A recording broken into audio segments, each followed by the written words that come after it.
বাপ তাইছে ইলেকশন খেলাম এবার, মেম্বার ইলেকশন খেলাম এবার। তা আসলে রাজনীতিটাই শেখা হারলাম না রে। রাজনীতি যে কিবা করে করমু, শিখমু কিবা করে। ওই বাড়ির বলে ডাক্তার ভাই রাজনীতি কিছু জানে, যাই দেখি। ভাই কি কাজ? এনে বয়ে রয়েছে। বুঝে থাকি। আমি তো ভাবতাইছি সামনে ইলেকশন খেলাম মেম্বারে, রাজনীতি তো কিছু জানি না ভাই। তুমি বলে আবার মেলা কিছু রাজনীতি জানো, আমার একটু শিখাও টিকাও না। রাজনীতি শিখবি? হিক পারাইছি গো, আমি সামনে আগামীতে ইলেকশন খেলামু। অত শখ করছে রাজনীতি খেলাবেন নাকি? আশা একটু হিকাও। তুমি যাই আমার হাতে আইপেন। কোনে জানাবো, কোনে নিয়ে আহেন। এনে খারাপ, এনে খারাপ। হ্যাঁ আমি এনে হাত থুইলাম। হ্যাঁ তোর যত শক্তি আছে শক্তি প্রক্রিয়া আমার এই হাতের তাইলার মধ্যে ভুগি মারবি। হ্যাঁ বুঝছো তো কথাটা? হ্যাঁ হ্যাঁ, রাজনীতির প্রথম ধাপ। হ্যাঁ।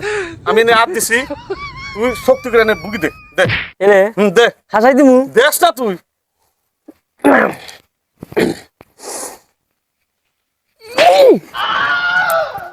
বাবা শোন ভাই, শোন শোন শোন এই এটা কোন রাজনীতি শিখাইতেছো তুমি আমার? দেখ শোন শোন শোন শোন শোন। কিছু বুঝলি কি? কি বুঝমু কিছু বোঝস নাই। না। এর নাম রাজনীতি। বুঝাই